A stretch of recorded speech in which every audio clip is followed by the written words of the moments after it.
Alors, permettez-moi d'abord de féliciter et de remercier le directeur général de l'ANSD, l'Agence nationale de la statistique et de la démographie, pour cette belle initiative qui permet de mettre à la disposition des acteurs de la commande publique un référentiel permettant de gérer de la façon la plus optimale possible les prix qui sont appliqués à l'administration. Parce que c'est de cela qu'il s'agit. Aujourd'hui, vous savez, les marchés publics, tout tourne autour du prix. Et quand on parle de prix, on parle des ressources publiques qui sont mobilisées pour la réalisation des acquisitions de l'État. Pendant longtemps, il s'est posé la question de la disponibilité d'un référentiel qui permet, lorsque les situations économiques qui ont gouverné la contractualisation ont évolué, comment ajuster le prix. Cet instrument-là n'était pas disponible. Ce qui fait que, vous savez, dans le cadre des marchés publics, l'administration peut passer le marché et perdre du temps avant que l'exécution ne soit lancée.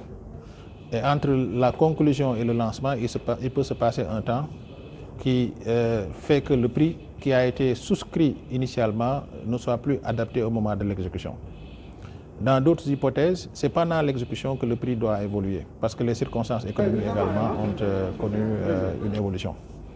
Dans ces deux hypothèses, il était fort probable que les parties se retrouvent dans un conflit, parce que n'arrivant pas à se mettre d'accord sur l'ajustement qu'il faut porter sur le prix. C'est aujourd'hui maintenant derrière nous, parce qu'à partir de maintenant, on a un indice qui nous permet, s'il faut actualiser, d'actualiser dans les justes proportions, s'il faut réviser, de réviser dans les justes proportions. C'est ça le sens de l'indice qui a été développé par l'ANSD et que nous avons accompagné dans le cadre de la finalisation de ce processus.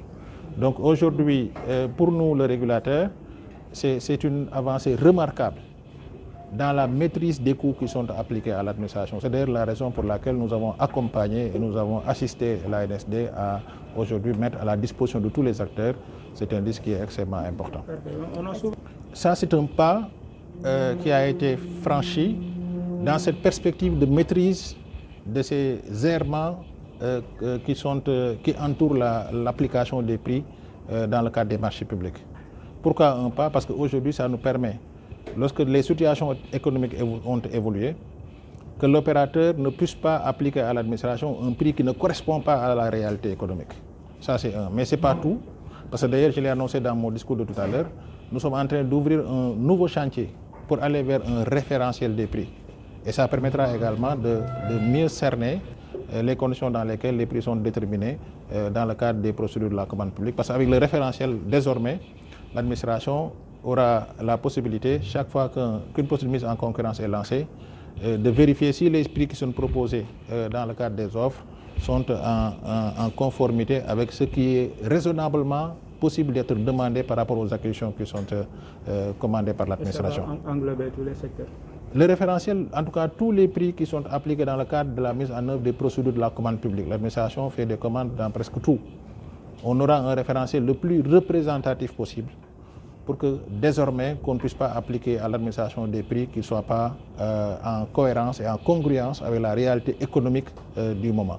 Ça, c'est un nouveau chantier qu'on va ouvrir également avec la NSD, donc la collaboration continue. Dernière question, si vous le permettez. Désormais, ce qu'il faut comprendre et ce qui va changer dans les mœurs en termes de gestion des procédures de la commande publique, au moment de paramétrer le dossier d'appel d'offres, c'est l'administration qui va prendre le soin de mettre dans le dossier une clause, en tout cas une disposition qui met tout le monde dans l'obligation de respecter l'indice qui est officiellement aujourd'hui présenté par l'ANSD. C'est ça la référence. C'est-à-dire, quand l'indice n'était pas là, on y allait chacun avec ses moyens, chacun avec sa compréhension et chacun avec ses libertés. Aujourd'hui, on a un référentiel qui est là, qui est officiellement consacré et qui va constituer le référentiel.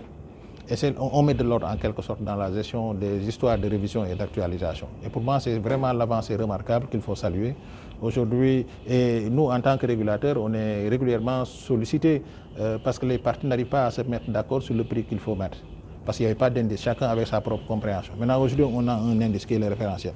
Chaque fois qu'il faut actualiser, c'est l'indice qui imprime la démarche qu'il faudra suivre. Quand il faut réviser également, c'est l'indice qui constitue le référentiel auquel toutes les parties doivent se conformer. Et pour moi, c'est extrêmement important dans le cadre de la gestion de la commande publique et surtout dans la perspective de rationalisation des ressources publiques dans un contexte économique que vous connaissez. C'est le sens de l'ouverture que j'ai voulu faire tout à l'heure dans le cadre de mon discours. Aujourd'hui, l'indice, tout le monde sait que les questions d'indice, c'est par rapport à un contexte. C'est les prix dans le contexte sénégalais. Et vous avez raison, au-delà de la possibilité pour des entreprises communautaires de venir participer à nos marchés, il reste que aujourd'hui nous sommes dans une perspective de communautarisation. Tout le monde sait que les règles de la commande publique sont inspirées par une directive communautaire. Donc dans l'espace UEMOA, les règles doivent être les mêmes. Donc s'il y a un indice ici qui a été développé par le Sénégal, et ça aussi il faudra également s'en féliciter, le Sénégal est toujours devant. Dans le cadre de la gestion de la commande publique, le Sénégal est une école de référence. Nous recevons régulièrement, pour ne pas dire toutes les semaines, des délégations africaines qui viennent s'inspirer de nos procédures. Et si sur la question des indices également, on vient de prendre une avance. C'est la raison pour laquelle j'ai demandé au directeur général de l'ANSD de réfléchir sur la possibilité de voir comment faire de sorte que cet indice-là, qui aujourd'hui est contextualisé au Sénégal, soit peut-être élargi dans le cadre d'une extension vers les autres pays de l'UEMOA pour qu'on puisse se retrouver dans un ensemble où tout est harmonisé, y compris la gestion des prix. Donc c'est ça le sens de la proposition que j'ai faite et sur laquelle certainement on va travailler le directeur général de l'ANSD.